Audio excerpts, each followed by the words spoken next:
Hi everybody, this is Leif Sean Shea, and I wanted to give you guys a quick review of a role-playing simulation project that I came up with using the Manage the Cap Free Agency Simulator 2020. So financial decision making and strategic business management can be difficult. It can be a really difficult subject to educate your students on, especially in a formal classroom setting for higher education or high school students, because it usually involves conducting dry lectures and really creating projects that don't allow students to access their full levels of creativity. So in order to keep these higher education and high school students engaged in the lesson plan, I propose using a role-playing simulation centered on sports, and more specifically the role a general manager plays in a professional football organization during the off season. Each student would take on the off-season responsibilities involved to facilitate the success of their franchises. And this is mainly balancing the augmentation of their current roster by considering the constraints of the salary cap. So, a big part of the off-season is figuring out free agents that can be signed and filling holes and needs in your roster and doing it in a financially considerate manner. So the project would include playing the web-based game Manage the Cap, and reporting on the successes each student found in an in-class presentation, or obviously a discussion post for online courses. So although the game is not perfect, it does allow the player to work through a simulated process of making strategic moves to a roster, as I said, in a financially considerate manner. So the only real supplemental resources are this web-based game, which I provided a link for in my review, um, as well as there's obviously a few articles that can be used to share with your students that can give them more of an overview of the tricky financial situations that general managers have to go through in balancing their team. There's one on Bleacher Report that I shared a link for, uh, that really focuses on exploring the salary cap, and it would give your students a lot more information prior to taking on the challenges themselves. So this particular article goes into great detail on the different ways player salaries can be shaped to fit the financial situation of the team. And some of these, I guess you could say, gymnastics financially would be, balancing guaranteed money of the contracts, bonuses, front loading or back loading contracts, and potential incentives that players can earn without having to shell out a bunch of money guaranteed. There's also a YouTube video that I shared that could be useful, just kind of more of an explanation. So let's get into this real quick. I'll show you guys. You select a team. So let's just say we're going to be the Vikings. You go to next, and you can see here you have your salary cap, you have your cap remaining right here. And so you can look down at your cap and you can see kind of what you're going to be going through. So for the learning objectives, the biggest thing would be, and these can all be changed, but for my proposed project would be making a move with your current roster. So whether that's cutting a player that may be very expensive, and you can see here you can save some good amount of money on.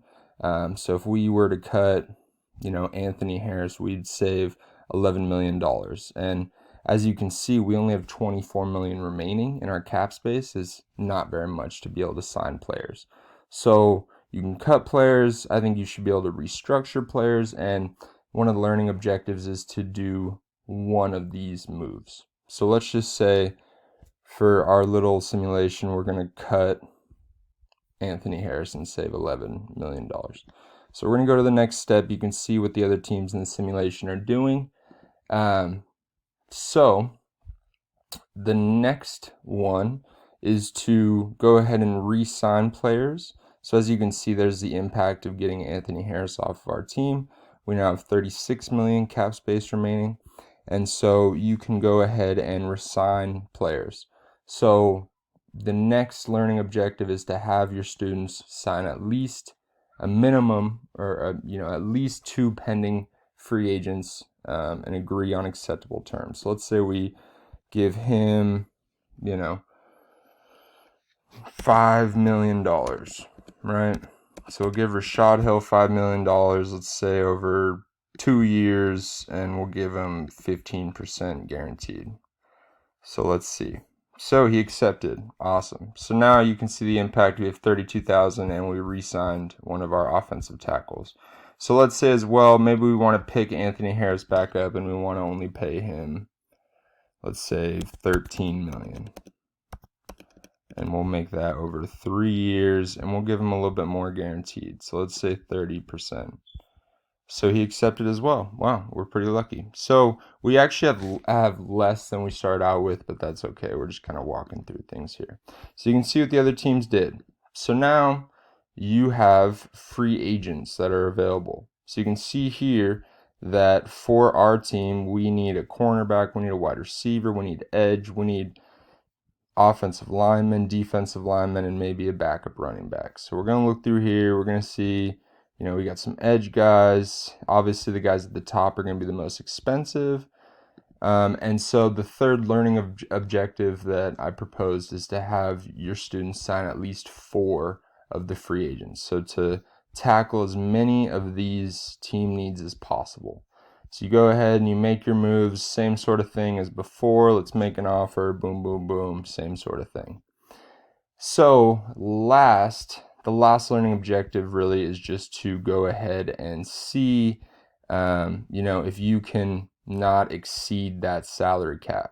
So it's pretty basic, really easy simulation. I think it would just allow your students to get a lot more hands-on with a more creative and fun and engaging project in financial decision making and strategic business management that is involved there. So real quick, the principles of learning that are facilitated through this project would be active critical learning. So like I just kind of touched on, the project is set up to challenge the students to think critically and learn in a hands-on manner. So there's no way for the student to engage passively. They really are players in the simulation. The next one is the identity principle. So the role-playing simulation game involves having students take on the identity of an NFL GM and make the real choices that alter and develop their virtual rosters, which as an extension to their identity as the GM is really an extension of that identity as well as their team itself. The third one is multiple routes. So obviously you can see I can make any decision I like to ensure that I'm filling my team's needs and not exceeding our salary cap space. And so there's no right or wrong answers to the questions of roster management. It's completely up to each student to define their process on their own terms. Last is the regime of competence. So with the desire to sign as many top-notch free agents as possible, the player, depending on the team, obviously, because some teams have a lot more talented players on their roster currently and have less space, but they're really challenged to operate within the harsh constraints of the salary cap. So, as I said, with more talented, more expensive players already on the roster, they're going to be working and operating at the outer edge of their resources. But there are still strategies to make sure that these objectives are not undoable. So I know it's pretty brief, but I hope you guys enjoyed the walkthrough of this project. Let me know your thoughts, and thank you so much for your time.